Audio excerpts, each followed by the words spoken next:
Hi, friends. Today I have a special guest, and we're going to be talking about financial mistakes.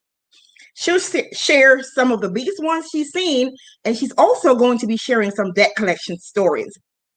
Finally, we will share how we can mitigate some of those financial mistakes and debt collection mishaps. Hello and welcome back to Seb Talks Money. This is a place where we talk all things money and share tools, tips, and strategies that lead to financial freedom. So I'm very happy that you are here. And before I bring my special guest in, I also want to encourage you, if you have not already done so, to like this video. There's a little thumbs up. You can do a thumbs down too if you want, but I would prefer the thumbs up. And if you're seeing a red subscribe button, that means you are not part of this family. So please hit that red subscribe button and subscribe to the channel, because you're telling YouTube there's engagement over here.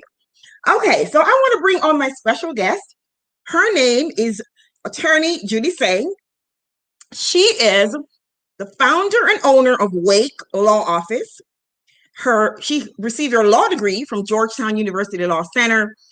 Some of her practice areas are employment law, family law, general civil litigation, and collaborative divorce. She's also certified as a Superior Court mediator, and right now she is pursuing certification in family financial mediation. Her YouTube channel is called Asian American Legal Focus, and over there you can learn about the law in a fun and engaging way. And I'm going to be sharing her website towards the end, but I just wanted for you to know why she qualifies to be here on our channel. So with that said, I would like to introduce you to Attorney Judy Tseng.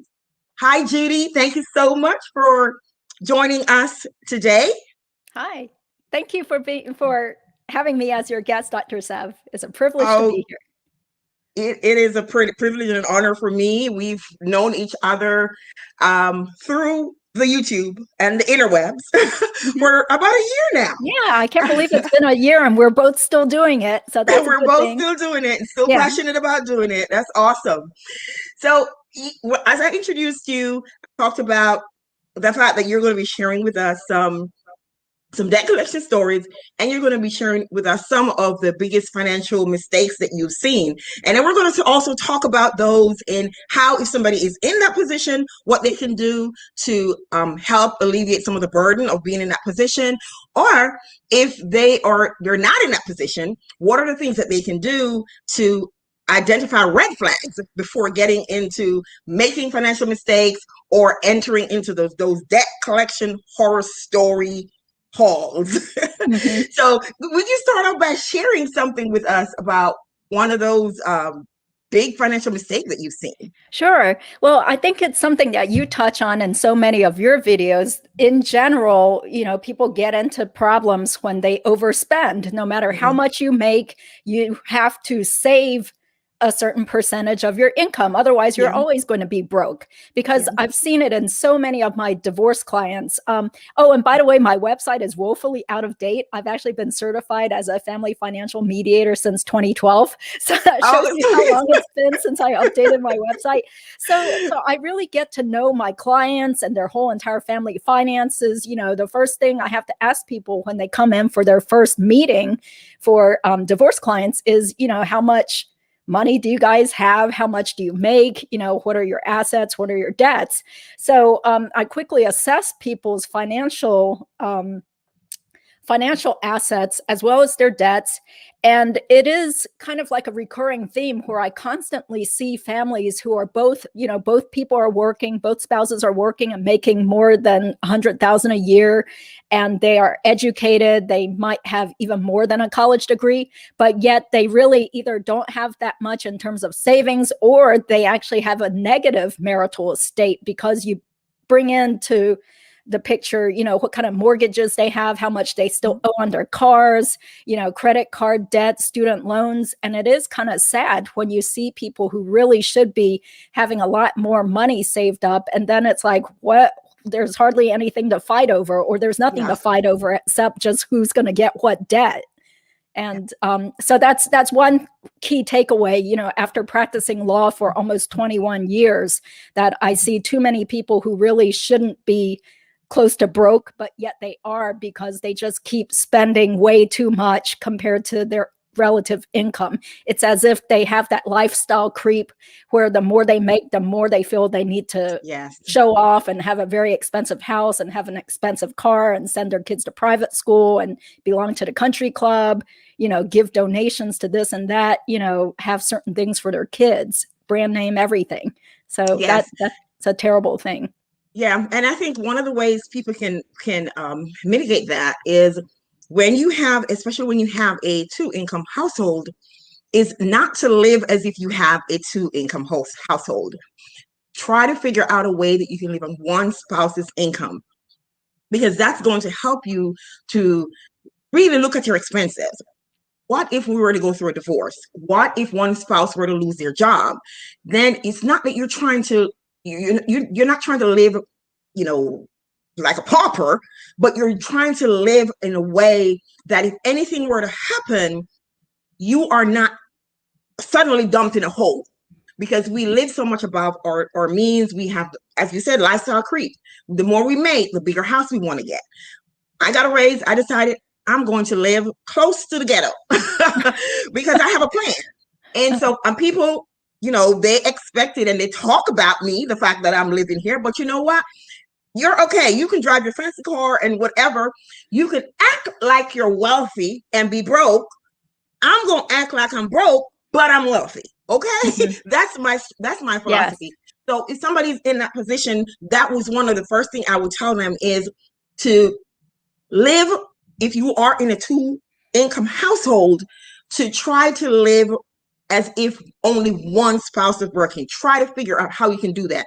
And if let's say somebody's making $60,000, the other person is making $100,000. That doesn't mean you have to live on 60 or 100. You can come to some median, some number that makes sense for your household. But you're making sure that you have a padding in the event that anything were to happen. COVID happened. A lot of people were caught off guard because we have been in a season of wealth. We've been in a season of abundance in this country for a while. And so people have been just living it up, not considering that something like COVID could happen, or even with what happened with the, a couple of years ago when the government shut down, and it shut down for a longer time than people anticipated, because it's never shut down that long for a while. Yeah. So people were not anticipating those kinds of things. So again, live, if you're 2 household income, live on one income or close to one income. The other thing that they can do is, even if you're a single person, then really examine your expenses and your what's coming in. Can you increase your income? Can you do a side hustle? Can you cut expenses? Call your utility company, call the telephone company, call the mortgage company. What can you do? There are so many creative ways that we can cut back on our expenses. So I'll let you share another one, and then we can talk about some of the things that they can do to mitigate that. Okay, sure. Well, I feel like there are so many issues. We could talk for like a whole day about all these things that I've seen as a practicing attorney who also does some debt collection defense, and then also being a divorce attorney. But so I did jot down some notes. So I did want to mention that some things that people make financial mistakes on in general are, number one, credit cards, which I know you cover a lot, student loans, auto loans, timeshares, buying whole life insurance for kids, getting involved with dumb, shady investments, maybe that their friends or some friendly acquaintance might get you hooked into, like multi-level marketing schemes. Another problem I've seen clients get into are co-signing on loans or auto loans for other people, like their relatives or their kids. And then, of course, the worst, one of the worst mistakes is ignoring lawsuits. I talked about those. We can break down all of those. I talk about those just recently. I actually have a video on co-signing and how not to do it. because a lot of people don't. They don't realize that when you co-sign, that you really are saying, if anything were to happen to you, my co-signer, I am taking full responsibility for that debt. Yeah. And a lot of parents, they will co-sign student loans for their kids. And you may have a child who is not ethics is not the priority for them. Well, they're not academically inclined. They can't finish the degree. Yeah. Yeah, and then you as a parent are stuck with that. But they can borrow for student loans. You can't borrow for retirement. So now you're close to retirement and you're paying their student loans. Maybe you're paying your student loans. And so you're stuck with that. So I don't care how much emotionally vested you are in this relationship. Don't do it. Don't co-sign. You love your child. I know you love your cousin. You love your brother. You love your mama. You love your sister, but don't do it. The only way you want to do that is if you are padded with enough money to say, if this person does not pay this loan back, then I can pay it in full without any problems. But if you're not in that position, please do not co-sign. Yeah. And another one you mentioned auto loans, the auto loans. Yeah, that's another thing. You don't want, if you cannot pay off a car in 4 years, then you don't want to do that loan. You want to try to save or buy something that's a little bit lower. Listen, people don't care about us, what we drive. They talk about us, but if they are not paying your bills, don't try to impress anybody. Okay? Yeah. Don't do it. That's right. I totally agree, because a friend of mine from high school owns a car dealership now around Atlanta. It's called Cars. And actually, I think he's trying to do YouTube after me talking about doing YouTube. So anyway, he did post about how, it's sad where he does see people and he gets to know their finances because they come to him to buy a car.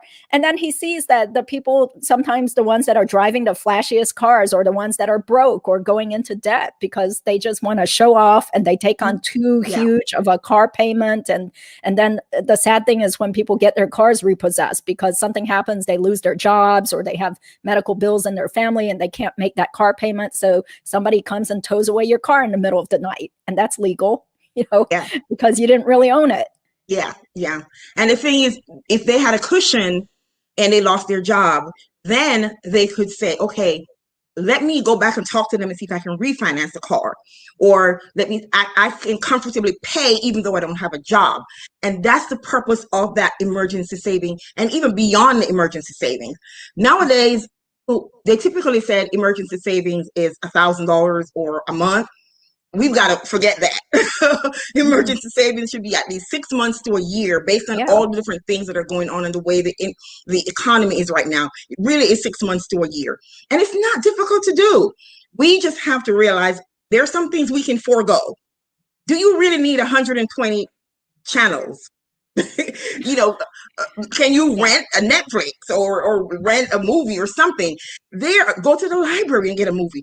You're not watching all of those channels. There are so many things that we can do, but we have gotten to be a society of, I call it the microwave society, where anything we want, it needs to be at our fingertip. It needs to be accessible. We need it now. And it doesn't matter what our financial picture is.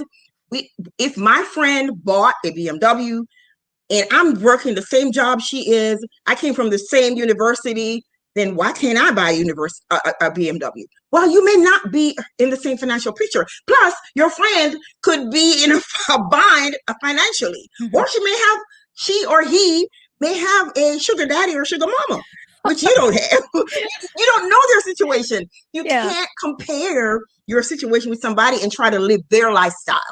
Yes, exactly. Exactly. So that's why most of the time I have just owned a used Toyota Corolla that I paid for in cash. So I never had to worry about a car payment, and the maintenance costs are low, and trade-in value has always been good on Corollas. So I'm happy with that. I haven't had that lifestyle creep in terms of vehicles. Yeah, I have to confess that my first car I bought cash. It was a Honda Accord, and it was driven by an older couple, so it only had a few miles on it, and I was able to get it cash. The second vehicle I bought, I financed most of it. I mean, I financed some of it, not a lot. It was a Ford Explorer, and I drove that till the wheels fell off, practically. And then this car, I was in the process of getting my divorce, and I knew my credit score was going to tank. So I wanted to get a car, and I didn't do enough. I'm usually the research queen, and I didn't do the research up front. I just didn't have enough time, because I had a short time for when I was going to stop paying my mortgage based on advice from a lawyer, was going to stop paying my mortgage, and I knew my credit score was going to tank. So I went out and I bought a brand new car. Now, could I afford it? Yes. But in hindsight, I could have made a better decision financially. And so I understand about people making financial mistakes about, buying cars. So use me as an example, and don't make the mistake I did, or buy a used car, because once you drive that car off the lot, immediately it depreciates and loses its value. So why not buy a nearly used car? And even if you can't pay cash completely for it, get enough of a down payment where your payments won't stretch you too much and it won't last. And never ever finance a car past 4 years, at the most 5. Never ever past 5 years. Yeah. That doesn't make any sense. It just means you can't afford it. You should get a cheaper car, get a used Corolla. If you're going to lease a vehicle or buy a vehicle where you have to spend 7 years, and there are some places where they're financing you past 7 years. Oh, yeah. They don't care about us. They care about our money. Exactly. And the salespeople can make you feel like they are your best friends. Yes. And they're doing you a favor. They're not. They're there for the money. Once they get that sale, they don't know you anymore. They're on to the next. Yeah. So don't get exactly. And then your car could get towed away, and they can still go after you for the deficiency, because most people's cars wind up underwater. They're like, I can't even sell this or whatever. So, but as a public service announcement, I do definitely want to mention the danger of timeshares. So I don't know if you have dealt with this in some of your other videos. No, because I'm not familiar with that, but go ahead, share with us. Yeah, because I do feel like it seems like they do target people of color or African Americans, because these are the types of clients that I get, from the legal plans, who told me they just signed up or they can't get rid of their timeshare.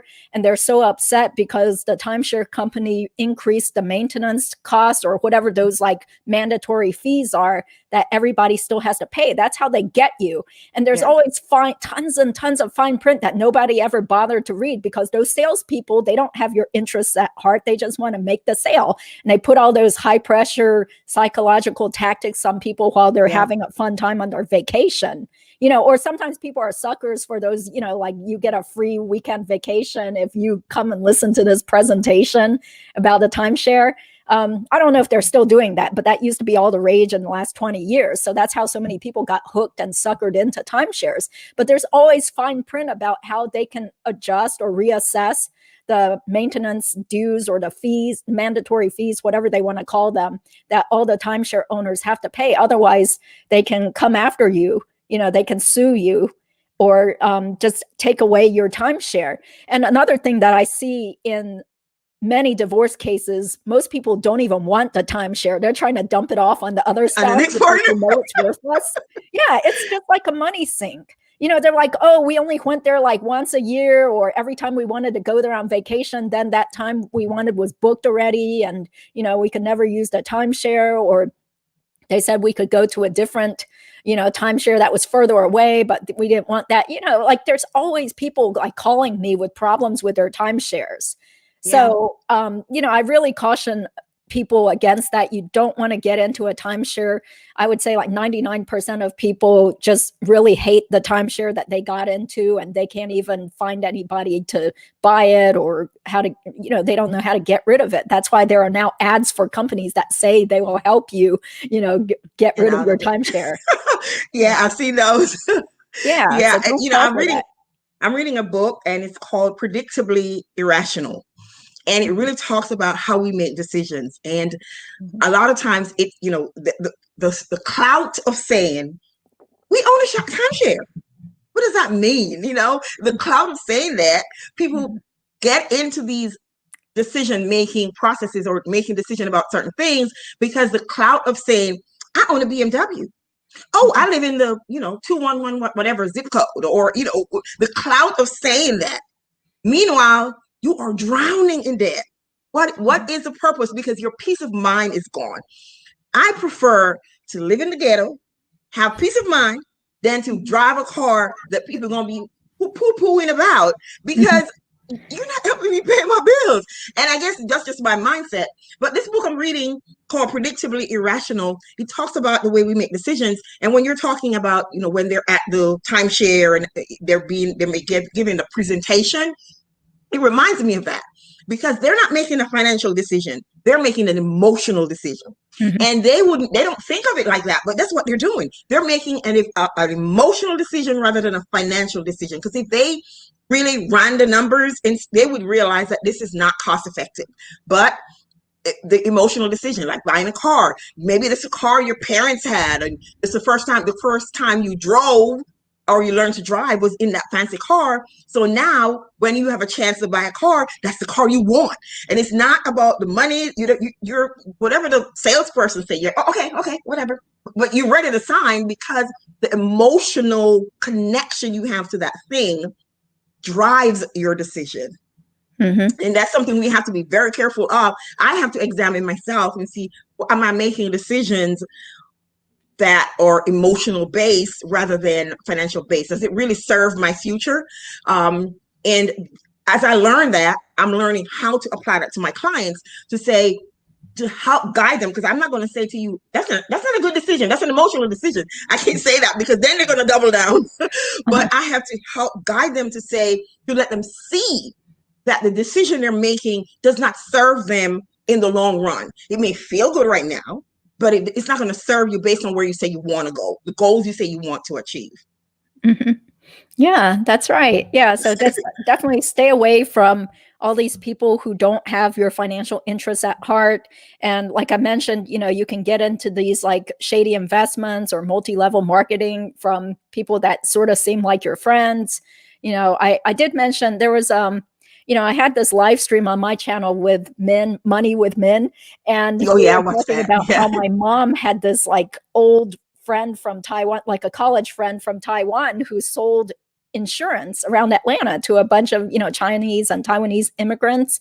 And I feel like that person just kind of like sold my mom on all these like ridiculous like whole life insurance policies for all the kids. And it was ridiculous, because after my mother passed away, I learned more about this whole life insurance, and it would have cost me over $100 a month to keep paying for it. So I was like, forget it, I don't want this. I'm not paying $100 a month for life insurance. So later on, I did get my own term life insurance, which is with Prudential, and cost me like $300 to $400 a month, a year. Yeah, $300 to $400 a year. I have 2 life insurance policies, but they're both term life. So yeah, I mean, just always beware of like people who act like they're your friends, but they're really just trying to sell you stuff. Yeah, and they probably preyed on the relationship. Yes. And that's another thing too, where people get into making financial decisions based on a relationship, because there are people who are born manipulators. They are born that's why they do so well in sales. Mm-hmm. They know what words to use and how to use them to get you to make a decision that doesn't serve you. And you walk away and you're like, why did I do that? Why did I sign that document?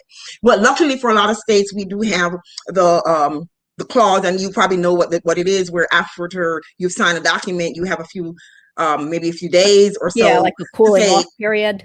Yes, to come back. But another thing I wanted to mention was mortgages.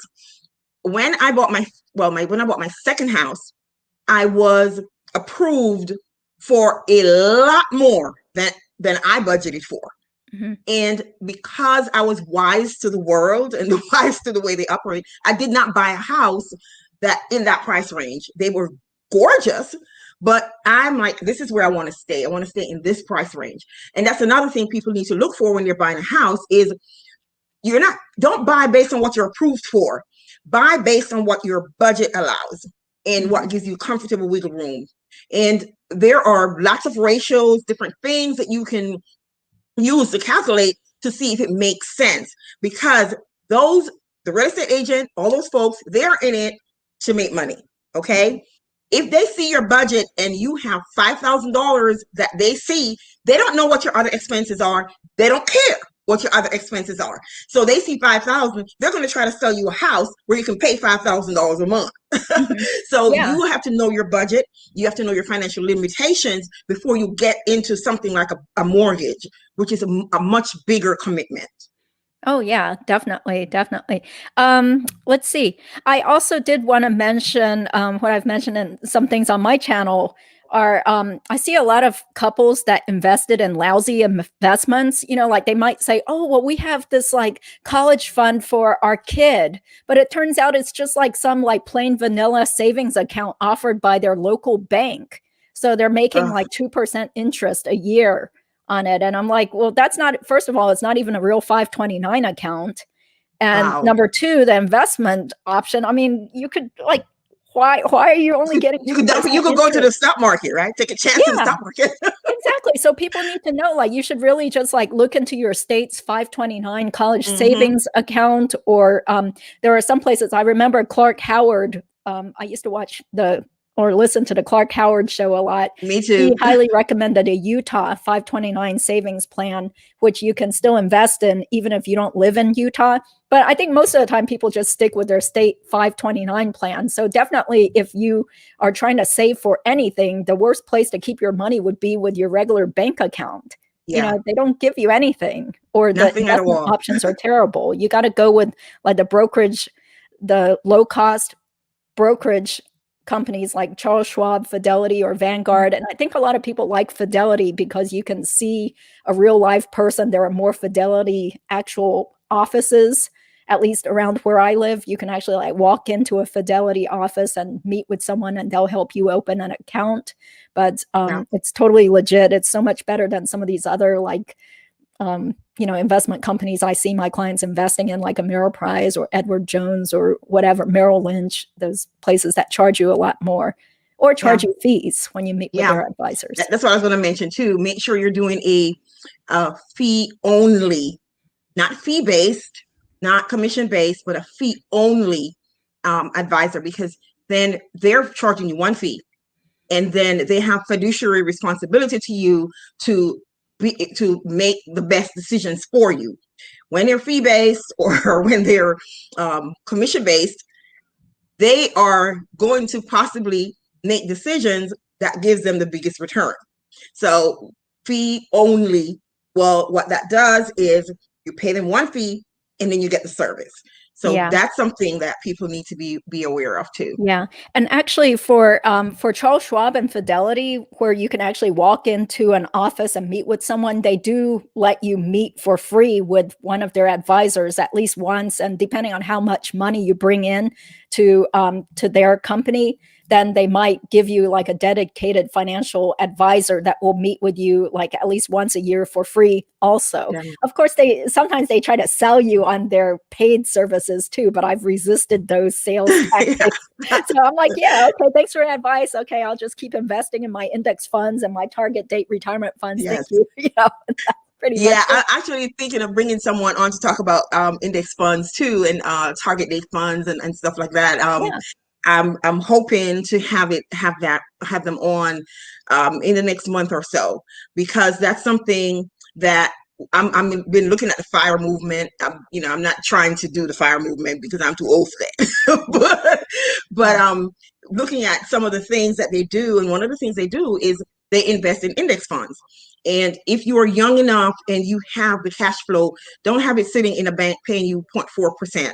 I'm Yeah. actually been talking to my daughter about, she did open an online savings account and she has money going in there every paycheck, which is great. She's listening to her mama.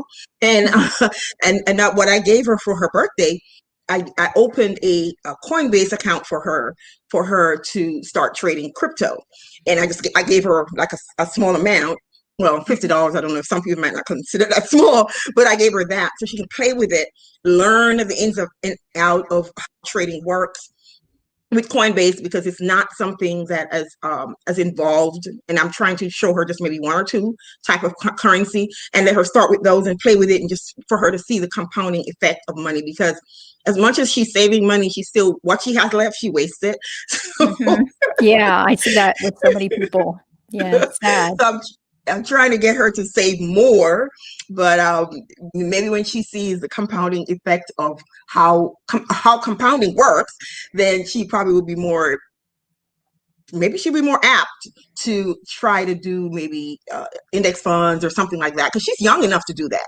Oh, sure. Yeah, You know, definitely. I mean, that's pretty much what I invested in. A lot of index funds with all those brokerage companies, as well as some target date retirement funds. Yeah, but definitely you at least talking to her and trying to educate her at an early age, that's very helpful, because many people don't even have parents that taught to them about investing or how to handle their budgets or anything, where they're kind of like lost and floundering. But maybe once she starts working at a regular job, she'll realize, hey, one day I want to retire. I don't want to work until I die. So what do I need to do to get to that, early retirement, to have a chance at it? yeah, I'm trying to use me as an example for her to say, listen, when I went into the world of work, I was told, go to school, graduate, get a good job. That's it. That's what I was Yeah. told. I wasn't taught anything else about money or any of that. And I saw my mom and dad, they did really great with handling their money. And it's not that they were college educated either. They did really, really well. My dad left property and houses to his kids. My mom retired and she lives comfortable, house paid off long before the mortgage was, the 30-year mortgage, car bought and paid off long before the period. So I saw them handle their money, but I didn't understand how they worked it. So I'm hoping that I'm using myself as an example to say, okay, here it is. I'm turning 60 and I want you to see that it's like I just started the last, 10 or so years because I didn't understand fully the implication of money. I mean, I knew money, I knew how to handle it. I was good at it, but I didn't really understand the full ramification of how I could make decisions that best served me. I was always a saver, but not to the extent that I am now because I didn't understand fully. I'm like, okay, I'm saving. Well, how much are you saving? I didn't examine that part. I just said I knew I was saving. So I'm trying to use me as an example to show her how I'm catching up at my age because I didn't start early. So she can learn how to start early now. And it just take a few dollars. And before you know it, you could be a millionaire in your 30s Exactly. and 40s with just a few dollars. Yes, exactly. Yeah, people really should be putting away at least 10% or even more than 20% if possible, for retirement, no matter when you're starting to work. Like even if you're only in your mid 20s, you still should be putting away at least 10% of your gross income Yeah. into retirement. So that's what I Yes. mentioned in my other financial show, was that I did have these clients who were getting divorced, and I was really surprised that they had so much money saved up in their 401ks, because both of them had religiously saved 10% of every Yes. paycheck, before taxes, and then they got matching from their employers. So even though they didn't really make a ton of money, or they didn't even have college degrees, they actually had more money to fight over than plenty of my other white collar professional clients. And I was very Yes. impressed, because that's usually not the case. That's usually the anomaly, where you see these like not well educated people that suddenly have, hundreds of thousands of dollars saved up to fight over. Yeah. I think it's when we're college educated and we're in a certain circle, there's some amount of competition, I think, or some amount of you're not going to do better than me. And when we go out as a couples, like group of couples go out and we vacation together, and it doesn't matter that maybe one of the couples can't afford the vacation. Our group is going on vacation, so we go on vacation. Whereas somebody who probably is not as educated or doesn't have a job, such a high profile job, they are not caught up in that circle or Yeah, that kind like of they don't expect competitiveness. their kids to go to a private Yeah, school that costs 27,000 a year, or 30,000 a year. especially when you still have the student loans. Come on Yeah, now. yeah, That makes exactly. no sense financially. It doesn't matter what your friends are doing. You have to make sure that you're making the best decision for your family. Because as I said, all my cars, I've driven them till the wheels fell off. This Good. one will be That's driven great. till the wheel fall off. Okay. Because I'm not into cars. I'm Same not here. into, that's not my thing. I've probably spent too much money on books. That's my thing. But Okay. everybody, I guess, has some kind of I don't know, some Splurge. kind of some kind of kryptonite, something you indulge in, and that's fine. That's another thing too. Nobody is saying you should live such a bare bones life that you're miserable, but it's about balancing. What is it that I want to achieve in 2 years? Are you still going to be stuck in that job you absolutely hate 5 years from now? because of the decisions you're making now.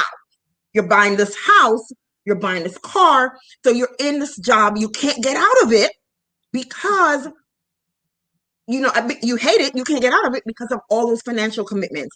And so that's what we're saying, is not to live bare bones, but not to live so high on the hog that you are caught in situations, you're staying in marriages that are that doesn't serve you, because you have to make sure your financial picture is okay.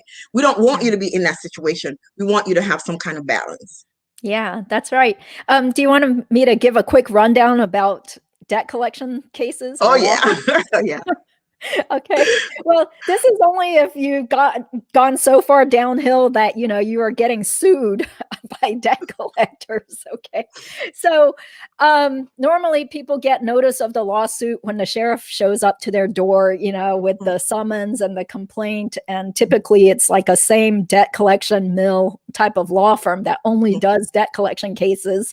They'd run it like a factory.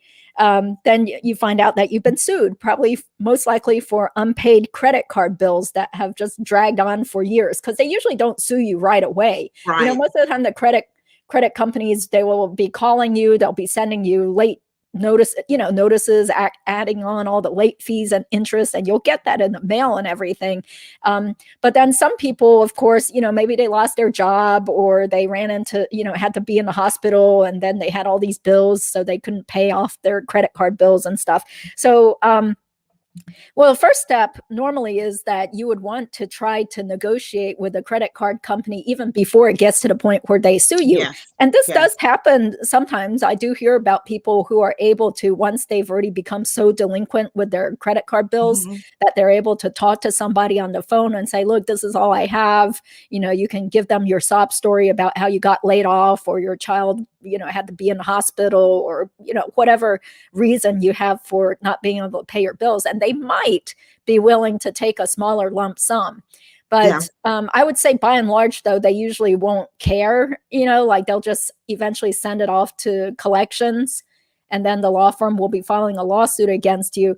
And this is where it gets kind of scary, because I have heard from some people through the legal plans on where they didn't even know about lawsuits, or they claim that they didn't know that they had been sued. It's not until or maybe they sent it to an address that they no longer reside at. That's one thing. Exactly. And that's why you have to know what you owe. You have to know what you know and stay on top of it. Yeah. And that's why, we should tell people, you should periodically, at least maybe every year or so, go to annualcreditreport.com. That's our free website I heard about through Clark Howard's show, annualcreditreport.com. You're entitled to get one free credit report every year. So you should check up on that to make sure that there are no surprises, because sometimes actually right now you can get one every week because of COVID. Yes, because of COVID, you can get one every week. And in Georgia, you could have gotten two every year. Wow. So yes. So I don't know if the rules have changed in Georgia, but I know you could get two. And but with COVID, they put it in where you can get, because they know people are defaulting and all of that. So you can actually get one every week. And I'm not sure when it expires, but that's through COVID, you could get one every week. So there's no excuse. Yes. You definitely have to check up on this, because I've also heard from people who maybe they had a bad relationship with their spouse, and their spouse started opening up joint credit card accounts without their knowledge. Yes. Which is totally terrible, but that's still jointly, titled, and it's a marital debt. So it does really stink if you end up marrying someone that turns shady like that, who starts opening up accounts or credit cards in your name, or adds you on to joint debts and everything. So that's why it's important to keep up with your own credit report and periodically check up on that to see what debts show up under your name associated with your Social Security number. And there is a way, through those credit bureaus where you can dispute certain debts also. And especially if they add you on and you didn't sign anything, if they have somebody else sign sign the document. So that's one way you can get out of it. It's going to be long and drawn out trying to prove that you didn't sign it, but you can possibly get off of it because you did not authorize it. Yeah, yeah, exactly. I mean, there's lots of hoops to jump through, so that's why it's Yeah. so important for people to save their documentation of anything. Like even if you can't pay it, save any sort of notices that you might get from the creditor or credit collection agencies.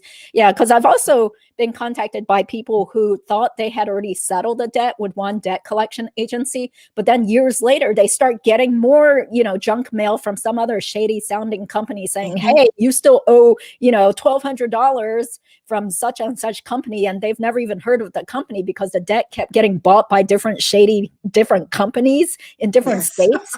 Yeah, so Yeah. if you think that you're settling a debt with a debt collection agency, you definitely need to get everything in writing, make sure you Everything in writing. keep Yes. all your proof of your payment, make copies of things, send things by certified mail. Yeah, because yeah, Dr. Sev, I think I mentioned this to you in the past, but I did once defend this woman who had charged up some stuff on a department store credit card. And, I personally thought like, okay, well, you went on a spending spree and then you couldn't afford it. Okay. But this person just adamantly was like, well, I don't know if every charge is really accurate. I don't think that's how much I ran up. And I was like, well, it looks like you incurred a lot of late fees and there was interest that kept accruing at like Hmm. 24% a year. So that's probably why this debt doesn't seem like what you thought you owed to the department store. But no, she kept wanting me to fight, fight, fight. And since she was part of a legal plan, I was supposed to defend her. So I did all I could to defend her zealously. And of course, that means sending out what's called discovery. Like once you get sued, you file an answer denying everything or Hmm. saying that you don't have sufficient information to either admit or deny this allegation. And then you have each side has the right to serve interrogatories and requests for protection of documents to the other side. So I drafted up a bunch of requests, pretty simple ones, just asking for any proof of the underlying charges and all the credit card statements, for 3 years prior to whatever the last statement we had was, because of course she didn't have any of her old credit card statements and they didn't send us any. And so it turned out the attorney didn't even It's have not any their of that info. responsibility to send you anything. It's your responsibility to stay on top of your own debt and your own charges. Yeah, but most people are flaky that way, though. They're terrible at record keeping. They have bad memories and they just want to ignore everything. So they're like, I don't know what this is for. I don't think I charged that up. Yeah, but we ended up winning the case anyway, because, when I served the discovery on them, then it turned out that that law firm had no proof of the actual underlying charges and stuff. And since they couldn't Yes. provide it, the judge sided with us and said, okay, the case is dismissed. And I was like, Yeah. oh my God, I can't believe I worked a miracle, because, deep down inside, I felt Yes, like that that's not is fair. so key that when you are being sued, they have to prove it's your debt. The Yeah. burden of proof is on them to prove that it's your debt, because you can say it's not my debt. You make sure you go to court first of all, because a lot of people don't go to court, and if you don't go to court, then you can get the judgment against you, because you didn't show up. Yeah, or And you even didn't though file it's an not answer. your debt, Yeah. in some states, and they can start garnishing your wages. So people, please show up to court and just let the judge know it's not your debt. Then they have to show the judge it's your debt. Make Yeah. sure you have proof with you if you Yeah. can, And but they it's have not to just show. a matter, I'm sorry to interrupt, but it's not just a matter of showing up to court, because at least here in North Carolina and then Virginia, where I used to practice, you have to file an answer within 30 days of getting Mm-hmm. served with a lawsuit. So even if you plan on showing up to court with whatever proof or arguments you have, if you didn't properly file an answer or get Mm-hmm. an additional extension of time to respond to the lawsuit, then they can still get a default judgment against you, or say, this is a motion for summary judgment because the defendant didn't even file an answer, so we win anyway. So yeah, definitely you don't want to just like sit back and be like, oh, whatever, because even here in North Carolina now, a few years ago, they changed the way the summons looks. So now it says in bold print, attention, you have been sued. You have 30 days to file an answer. So your mailman knows all your business. Well, I mean, it's something that the sheriff usually serves you with. Yeah, they usually don't bother doing it by certified mail because they know a lot of people will just not pick up certified mail. But usually the sheriff will serve people with those things. Yeah. And then on that note, some people say they didn't know about the lawsuit because their spouse or family member, took the documents from when the sheriff showed up, but the person happened to be out of the country or out on vacation, or, maybe they were estranged from their spouse and not actually living there. And then they really didn't know about the lawsuit. So sometimes things like that happens. And that's why it's so important to check up on your credit report periodically to make sure that nothing happened that, slipped your attention. Yeah. And the bottom line is you want to stay on top of it because you don't want it to get to the point where it's going to the courts. You want to deal with your original creditor if you can. Because here's the thing, mortgage companies don't want the houses to sell. They're not in the business of selling houses. So they are going to possibly work with you to try to get a decision that serves both of you. Credit card companies, they don't really want to be, it might not even be worth it for them to hire somebody to go after you for money. So if you can work with any of those companies and try to get some kind of resolution before it goes to court, before it goes to a collection agency, because what happens is they may say, you know what, this is $1,000. I cannot, it's not worth it for me to go after you for this $1,000. So I'm going to sell it to a debt collector for maybe, $800 or whatever, sell it. So I get at least some money. Now the debt collector has to go after you. The debt collector may not have all the details. So that's how you can possibly get out of it. But you want to start with your original creditor first and do everything you can to work with them so it doesn't get that far. Because again, some states, they allow your income to be garnished. You don't want that. The first time you're going to know about it is when you see you expecting $1,000 in your paycheck and you have a mortgage, $800, you have a grocery of $200, and then now all you get is $600 in your check. So you got to scramble now to find a way to pay the rest of your bills. So it's better to be proactive than it is to be reactive. Yeah, exactly. Especially where interest is going to be piling up or late fees, yes. and then they can go after you for their attorney's fees and costs also.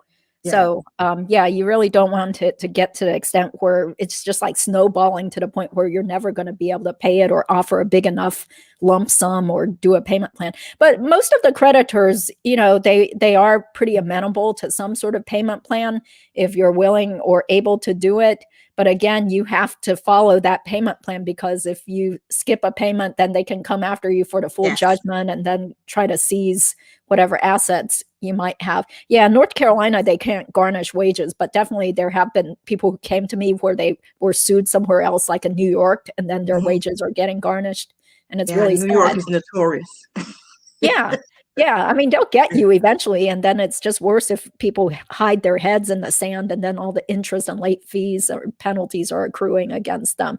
Yeah. And then it still looks bad on your credit history too. Even if you later settle it, it's still going to show up on your credit report for 7 years? Yeah.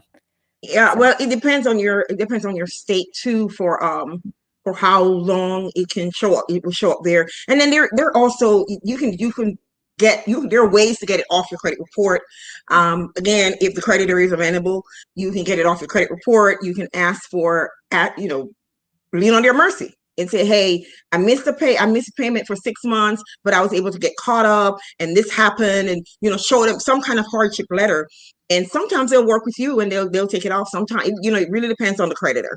Yeah. So there are lots of ways. And again, I'm going to bring somebody on who really can talk credit, the deep details of credit, so we can really understand how there are ways that we can get our stuff removed from our credit report that goes away permanently. There's some that doesn't show up on there. We still owe it, but it doesn't show up on the credit report for various reasons. There are all kinds of things that we can do to clean up our credit reports.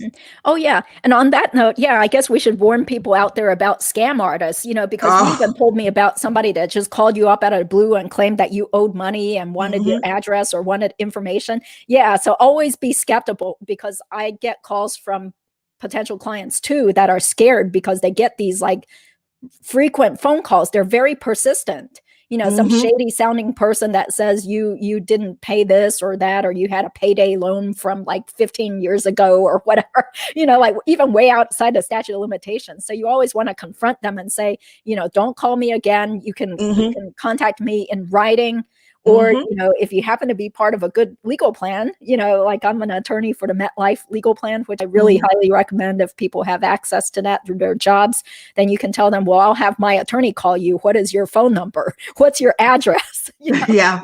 Really, You really don't want to engage in any conversation with them. You want to tell them, send me everything in writing, which is what I did to that person. So send it to me in writing. I mean, they send it, I reply in writing. And I said, first of all, prove to me that you have collection overreach in Georgia. How is this my debt? I'm not aware of this debt. In Georgia, this is the statute of limitation for medical debt. And I went through all the different, the different things that I could do, and I never heard back from them again because they're in New York. They're not really licensed to collect here, but I don't know why he would think that even if it were my debt, why he thought I would pay it. And so you have to know your rights. And if it's past the statute of limitation and you pay, you have started the clock again. So you have to know the basics of knowing your state statute of limitation, so that if somebody calls you, you don't agree to anything. The only thing you say to them when they call you on the phone is, please contact me in writing. Or you can tell them, please do not call me again. And they have to really honor that, because the government, there are laws in place that allow you to do that. Tell them, please do not call me. And they're not supposed to call you. They can send you something by letter, by mail, and you want to respond within 30 days, registered mail. Look up on websites. There are lots of form letters on different websites that you can use to decide how you're going to word it, and deny everything. Let them prove to you that it's yours. And they have to do that because the law says you need to ask them to provide proof it's your loan or your debt. And they have to do that. And they have a turnaround time. I know they going from 30 days to 45 days during COVID. And I don't know if it went back to 30 days. I don't know if it did, because I haven't checked. They have to respond to you. Yeah. And also, people can also report shady debt collectors to the FTC, yes, the Federal Trade Commission. Their website, yes, is ftc.gov, and they do have a consumer complaint website where you can do a complaint online, as well as your state attorney general's office. Yes. Pretty much all of them have a consumer complaint division to protect consumers. So if you do feel that you're being constantly harassed or contacted by some like shady person pretending to be a debt collection company, then you can report them. So always just throw the question back at them, like, hey, what's your direct phone number? What's the name of your company again? What's the address? Just kind of let them know that you're not somebody to, be taken advantage of. And there is actually a database that you can check to see if they're valid debt collectors. And I don't have it with me. I shared it in one of my other programs. I think it was the one that says Stop Debt Collectors. I did share it there. And I put it on the screen. So if you want to take a look at that video, go to my video library and look for the one that says Stop Debt Collectors. There is a website that I showed that you can use to check if they are in that database. Mm-hmm. Yeah, definitely. Make sure they have that license or specific like ID number that shows that they are legitimate and allowed to collect debts for different companies. Yeah, because the debt just keeps getting transferred from company to company. So by the time my clients get sued, usually they're like, I don't know, I got sued by Portfolio Recovery Services, but I don't know exactly like what this was from. So anyway, definitely want to protect your rights. And it's so much easier now with everyone having internet access where you can easily get online and Google the company, and chances are likely you'll find a lot of like people complaining about the same companies and the way they were treated. Yes. And the thing too is, if them selling the debt over and over again, details get lost. And that's one of the reasons also where you can get out of it easily, because now they have nothing, maybe just a name and amount. They don't even know who the original creditor is. They don't know any of that stuff. And if they don't have that and the detail, you can get out of it. So there are ways to protect you. We just need to not let fear drive us to make decisions when these debt collectors try to call us. I mean, I was called about, I don't know, some crazy. I'm like, who are these people? They kept calling for maybe about 6 or 7 months about, we will take you to court and all kinds of crazy messages. But I ignored all of them because I knew I really didn't owe anything. This is the first person that actually spoke with me that told me about this debt that I supposedly owed. So, yeah. I see. Yeah. So, anything else you want to share? Yeah. Okay. So since I mentioned the whole thing about, MetLife legal plans and everything, yeah, there are some legal plans that I don't think are really that great. The ones that sell directly to individuals, if it's not something that you get through your employer, then it's probably not really worth it. Yeah, I've used Hyatt legal plan at my old employer. Yeah, and I actually have that right now with my new employer. Yeah, I really like that. Yeah, they ended up changing it to be called MetLife Legal Plans, but it's the same thing as Hyatt because it's all owned by MetLife. So I think that's really good. Yeah, so definitely before you sign documents, if you're part of a legal plan, or even if you're not part of a legal plan, it's always good to get an attorney that you trust to review contracts and review things before you just sign on the dotted line, and then you wind up, being sued or, realizing that you have other legal obligations that you never thought of. And then, of course, we discussed in our previous live stream about divorce and money, not having a prenup if it's already your second or third marriage. That's another bad financial mistake that I see a lot of people making, and they always regret it when they come crying to the divorce attorney again, Yeah. What's love got to do with it? Okay. Yeah, because there's no love at the end of it. Love ain't got a thing to do with it. Okay, make sure you protect your assets. Okay, because there are some people, unfortunately, I don't care how much you're in love, there are some people who are they have ulterior motive. They see you doing well and they want to latch onto you, and they may like you, they may even be in love with you, but they see you as their gravy train. And so you have to make sure you protect your assets. And what you brought into the marriage, you want to take out. What they brought in, you want to have them take out. Anything you had together, more than likely the courts are going to see that, you probably need to split it depending on the state and all of that. But you want to make sure at least what you brought in is protected. Especially if you have kids and you brought kids into the marriage, you want to make sure your kids are taken care of. Whatever you have, you protect that asset for your kids. Yeah, it's definitely all about being proactive. Don't wait until things go downhill, whether it's with debt collection companies or a divorce or whatever, you should be proactive and think ahead of time, even when things seem to be good. It's like, how do I plan for my future to make sure that things don't get worse where I get screwed over financially? Yeah. And it's not about wanting, because a lot of people, I hear people say, well, if you do that, it's like you're looking at getting divorced. No, you are being smart. You are protecting your assets. Because if anything were to happen, let's say, the husband or the wife had a child who was older, who was an adult. And now you didn't put everything in place, and you passed away, or, well, let's say you passed away, and they had an adult child. And now, because your assets are unprotected, you had children maybe that are younger that you really wanted to prepare for. They have an older adult child. The child comes in now and they say, Daddy or Mommy, let's take all the assets. So they take the assets, your assets, because you didn't have any rules in place. You didn't put anything in place. You didn't put a trust in place. You didn't have a will to say, I want my life insurance to go to so-and-so, or whatever assets you had. Now your children are left out, and this person and their adult children are spending your money willy-nilly because you didn't put protections in place. And that has nothing to do with love. That just has to do with simple, practical things to ensure that the people you want to get your assets when you pass away. So it's just common sense.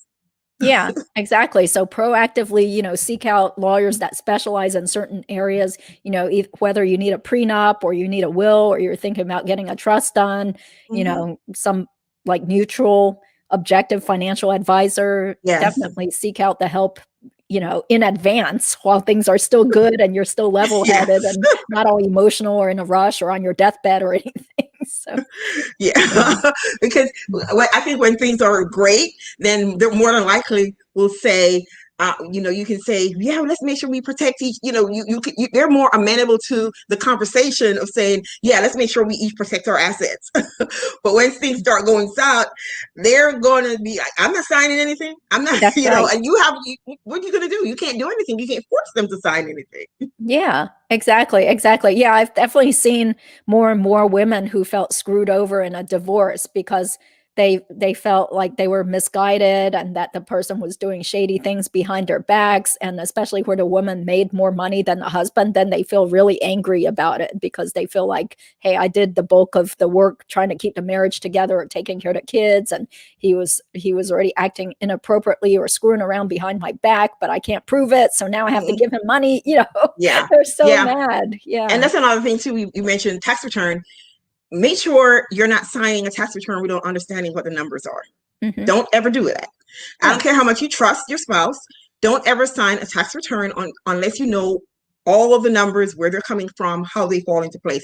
You might not understand, what how it rolls down, but question every number. What is this number?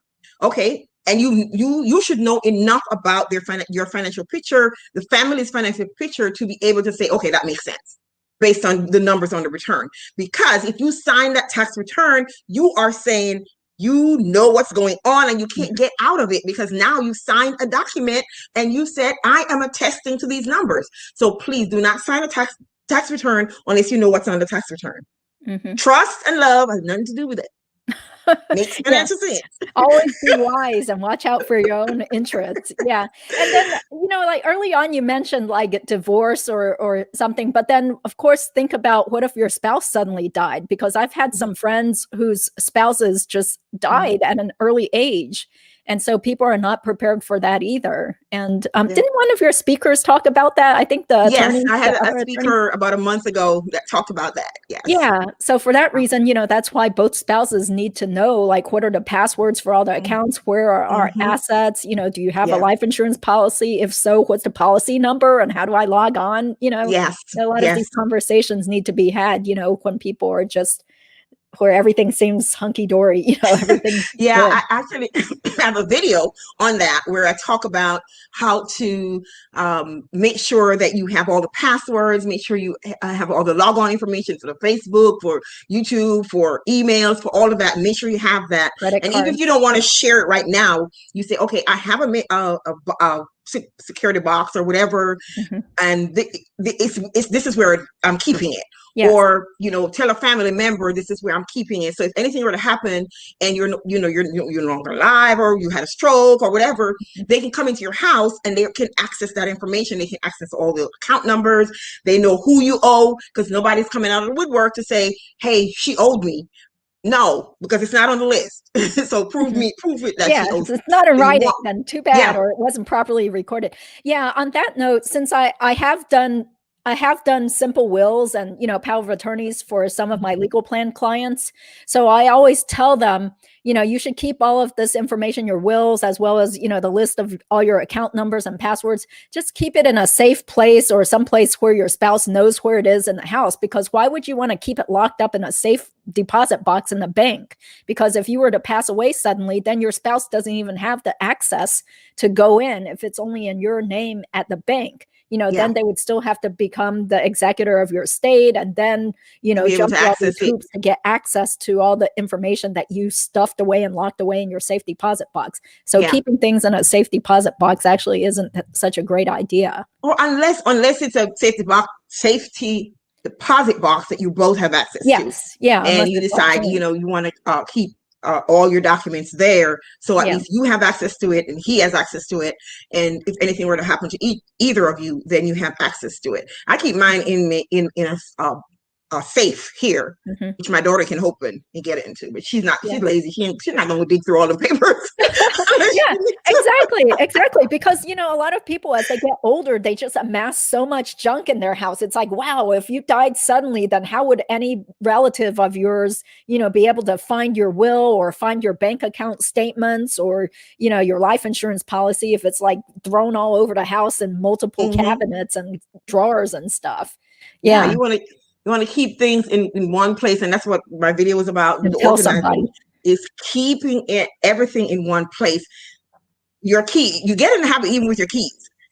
I always know where my keys are. I'm not searching for my key when I'm ready to leave the house because I know where it is. I know where my phone is kept. I know where everything is. And it's not to be anal or anything, even though I am, but it's just to establish a routine so that if anybody were to come here, my daughter would say, oh, she always keeps the XYZ here. She always keeps, ABC there. So they know exactly where to go to find stuff, because I do have piles of paper some places. So, but at least you know for the things that you need to establish ownership or whatever it is, that it is in a set place and it's always there so that they can access it. Make their life easier. Even if you don't care about you, care about your kids, care about the people who are going to be coming behind you to have to sort out your estate. Make it easy on them.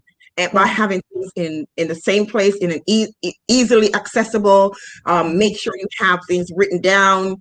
And, having a will is not expensive at all. Forego maybe, I don't know, coffee for 2 months and then you can pay for a will. Yeah. Oh, my God.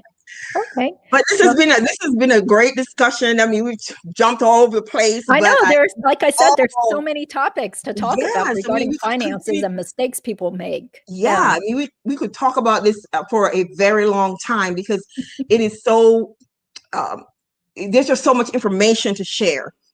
And I know we have some folks that joined us. Debbie Esplin joined us, Beverly Harper, and then also Brick Girls Go Stateside. Thank you guys for bearing with us while we continue this long discussion. I really appreciate it. But it's just so much that we want to share because we want to educate people. We want to make sure you make the best financial decisions. And if you've already made those financial decisions and they didn't serve you, then we want to give you options. We want to let you know that you do have options. You don't have to bow into the pressure from collectors, from creditors. You don't have to bow into their pressure. There are things that the government has put in place to protect you, the consumer, or to help you navigate. So you don't have to get caught up, don't get stressed and make decisions under stress. Okay, so let me see, Judy, is there anything you want to kind of share as a wrap up? And then I'm going to share your website. I know you said it needs some update, but I still want to share it. Yeah.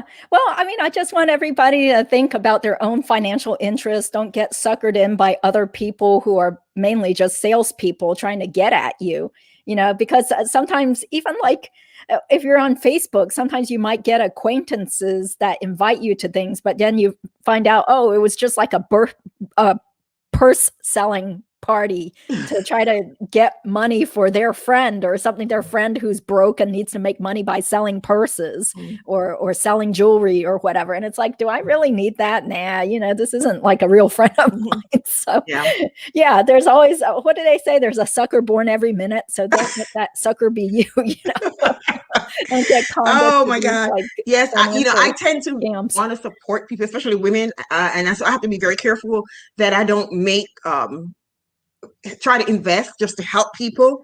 And I have learned over more so than ever over the last maybe 3 or 4 years that I had to make sure I make decisions about money with my head and not my heart, because I have gotten into trouble too many times because I'm just a giver and I want to help support people. So yes, you're right. You have to be very careful that you don't get suckered into making decisions to try to help people. Now the most I'll do is $20. Yeah, exactly. Because there's always some GoFundMe for this or that, or you feel bad or whatever. Yeah. And I do feel like, for example, there was one time this sort of like friend or friendly acquaintance was having a fundraiser for some charity. And back then, I guess I felt generous or business was good. So I was like, okay, I'll sponsor it. So I paid $500 for that. I don't know where the money went. And of course, this so-called charity, I don't think it even exists anymore. So I'm like, darn, why did I give away $500? If I had invested it, I would probably have like over $1,000 now. Yeah. Like other things where you feel like, hey, I'm doing well business wise this year, so I'm going to sponsor this event, or I'm going to donate this money. But those charities aren't going to be around to take care of you when you're like 70 years old and you're retired and you need the money. Yeah. So on that note, then maybe I will mention like some of my most influential books that I think every woman should read. The Nice Girls Don't Get the Corner Office, Nice Girls Don't Get Rich, The Millionaire Next Door, and Personal Finance for Dummies. Those are the most influential books that I've read. And I also really liked Susie Orman's show when she used to have that Susie Orman show on CNN. Yeah, she actually has a podcast now. Huh? She has a podcast. Oh, I didn't know that. Okay, I Yes. thought she had just totally retired to the Caribbean or something. So. No, I think she lives in where did she say she lives? Not the Bahamas, Bermuda. I think she lives in Bermuda with her partner. Oh. And but she does a podcast that I was listening to it recently on Spotify. Cool. And I think it's called Nice Girls who save money and the men who listen to them, or something like that. Yeah, but I was listening to her. But you said something about the gosh, what did you say? And I forgot about it right now. The books. The Nice Girls Don't Get the Corner Office, or before that, when you were wrapping up, maybe it'll come back to me. Charity. Yeah. So don't get suckered. GoFundMe. Yes. Huh? I don't do GoFundMe. I don't support them. And the reason I don't, and I used to, but the reason I don't, I've given it some thought, and I have decided I am not going to do any GoFundMe. Mm-hmm. If you didn't think enough of yourself to set things in place to have, you can have cheap insurance. If you didn't think enough of yourself to set something aside, I'm not supporting your GoFundMe. I'm sorry. I'm just not. So if I want to give maybe, money to somebody, I'm going to choose who I give it to, but I'm not going to support any GoFundMe again, because for somebody who dies, let me recap. Let me restate that. For somebody who dies, I'm not doing any GoFundMe for somebody who dies, because you didn't think enough of yourself and your family to put things in place. And it doesn't have to be expensive. It doesn't have to be anything elaborate. I'm not doing it. Sorry. That's just my stance on GoFundMe. Yeah, exactly. Yeah. I mean, I sometimes I do feel like, you feel like your heartstrings get pulled and stuff. And, just last week I donated $50 to that poor Vietnamese man in Indiana who was the victim of a hate crime and was murdered by two or three guys in Indiana. But then ultimately, there've been plenty of other times where people said that they needed money, and then I would just like donate to them, and then I wouldn't even get a word of thanks. It's like you can't even respond to me on Facebook or say, thanks for donating. Like there was another attorney whose house burned down, but come to think of it, I'm pretty sure she had insurance. So eventually she did get an insurance payback, but I had already donated money to her, and now I don't even hear from her. I'm like, once you get burned too many times, it's like, why am I working hard to give my money away to people that are not going to be there, especially when I'm old and if I needed the money? Yeah, it's the emotional pull, because they've gone through some kind of catastrophe, and so they know that people will contribute because of the emotional pull. Mm-hmm. And to me, that's wrong, because you had to have, as you said, insurance on your house. You had to have insurance on the things in your house. You had to have insurance on, your possessions. Come on now. Why would you need to have a donation? Because a lot of times these people, you got burned out. Oh, I got to help you, because now you feel your heart gets pulled to try to help, because they've been burned out. Oh, they lost their parents in a plane crash or whatever. Is there insurance? There may be insurance, but because of the emotionalism attached to that event, They know that people will contribute. And Yeah, that's and one of the plus, reasons why I said, yeah, and no, plus I I'm kind not of doing it. felt like you want people to like you and you hope that people will reciprocate. But then when you see a lot of times people don't even reciprocate or can't even write you a message on Facebook and say, thank you, for helping me out. I mean, I don't expect to get paid back, but it's like, okay, never mind. It's not really worth it to help out people, especially if they're not like close family members. Yeah. You have given me my next post for Facebook. I'm going to post, because you know me, I'm blunt. I'm going to post. If you do a fundraiser on Facebook and people contribute, it doesn't take anything to say thank you. That's right. Or at least hit that like button, just say like, like, oh, you donated, like, you don't even have to say thank you. I mean, it's bizarre how some people just some like act like that. acknowledgement. My God. I don't have Mm-hmm. to give. Somebody was raising money for a university, and Mm-hmm. he never said, I'm going to go back and look, but he never said thank you. I'm Mm-hmm. like, I didn't have to give you my $25. Yeah. Yeah, exactly. But anyway, let me share your website. Oh, okay. So this is my law firm website. So I'm only licensed in North Carolina now. So if anyone has random legal questions, I'm sorry, but I am only licensed in North Carolina. So I can't just answer random legal questions. Yeah. Okay. Yes.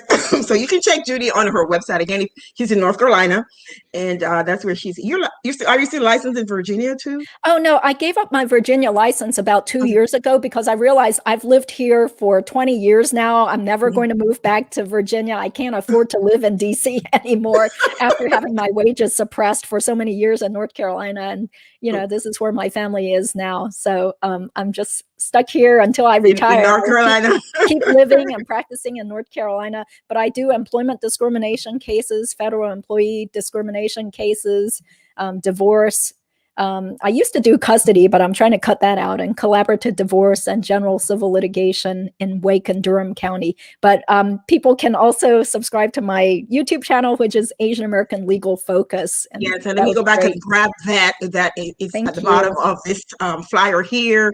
Her YouTube channel is Asian American Legal Focus at the bottom of this flyer here. So Judy, thank you again. Let me double check the comments again. Brick Girls Go Stateside said, thank you so much for this helpful and educational conversation. Thank you so much for shedding some light on the urgency of being prepared and looking after ourselves and our loved ones financially. Yes, I mean, it really is, especially, and it's not expensive, And she said, oh my gosh, I always get guilted into giving money I don't have. That is totally on me. I need to put myself first more. Yes, that $20 that, that you give, you have to be very careful, because before you know it, you could give to everybody. And you have to be more discerning as to really who to give to. And one of the things I would say from a financial perspective is to say, I have $50 that I'm budgeting each month to give. Once that's done, that's it. I don't care who wants money, it's done. That's one way to approach it. It's just to say, I have a budget of $50 per month or $50 per quarter or whatever. And then once you're done with giving out that money, that's it. That's it. Mm-hmm. Okay, I've already surpassed my giving budget or whatever, however way you want to say. Yeah, just learn to say no and say, I'm sorry, I can't afford it, or this is all I've budgeted for. You just kind of have to learn how to say these like standing up for yourself type phrases. If people confront you and say, hey, can you donate to this? Or here's a GoFundMe, or I'm having a birthday fundraiser and my charity is this, or if, usually people just post it out on Facebook without directly asking you, but once in a blue moon, you do get directly asked, or get a direct email like, my kid is doing this fundraiser, or I'm selling this or whatever. So yeah, just and I'm saying, I just talk about that. We could go on and on and on, but I thought about something else. I don't know how you're going to edit this video, Judy, okay, but I thought about something else at the workplace. I was driving, I think it was yesterday, and I was thinking about when I was on the job, and they would say, oh, we're giving money for our supervisor. And then everybody was expected to give money, towards a gift. And I'm just like, what if I don't want to give? I don't want to feel guilted into giving because, I don't like you that way. I'm sorry. So, I'm just like, nobody should be made to feel like they have to contribute to a gift in any group situation. Because somebody decides they are going to put together some gift giving. If you want to give to your supervisor, go ahead and do that. And then you tell other people, hey, I'm going to give my supervisor, a gift. Do you want to be part of it? That's different than, say, hey, we're giving a gift and everybody needs to give $20. Yeah. Excuse me? Yeah. Don't force people. But Yeah. anyway, good luck editing this video. Yeah, I'll try to. Yeah, thank you so much for having me on the show. I really thought we were just talking for half an hour, but we have I so much to know. talk about. I've been trying to go between 20 to minutes to half an hour, but we covered so much good stuff that we could continue to go for about another hour. Yeah. And again, I want to thank Debbie Esplin for joining us. And Brick Girls Go Stateside, both of them have YouTube channels. And of course, again, I want to thank Miss Beverly Harper she doesn't have a YouTube channel, but I thank you so much for your continued support. And Judy, thank you so much for hanging out with me this afternoon. I thoroughly enjoyed it. And I will see you guys next Sunday. Actually, in 2 Sundays, it will be 52 weeks of me doing live stream every Sunday, and I'm going to celebrate doing 52 weeks of consistent live streaming on the 16th. I think it is 279. Yeah, on the 16th. 52 weeks of consistent live streaming every Sunday afternoon at 4:30, and also on the 24th will be a year of me being on YouTube. So thank you guys so much, and I will see you next Sunday at 4:30 p.m. Eastern Time. And Judy, when is your next video? Oh, actually, I decided to throw up a last-minute live stream later on tonight at 7:45 Eastern Time about the Duggar scandal. I don't know if you knew about that whole show. I saw a headline, but I never read it. Something about his wife doing something or something. Oh no, he got arrested for child porn. Yeah. Josh Duggar. Yeah. So anyway, I thought it might be interesting to discuss that for anybody that used to watch that reality show, 19 Kids and Counting, or 19 and Counting. So that's tonight. Yeah.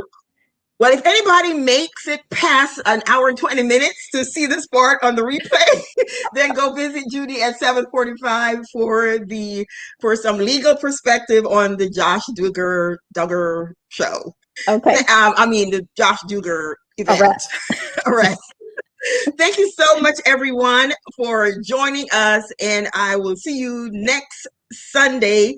And Beverly saying congratulations on your year. Yes. Thank you so much, Beverly. And I will see you guys next Sunday at 4:30 p.m. Eastern Time. Okay. Thank you.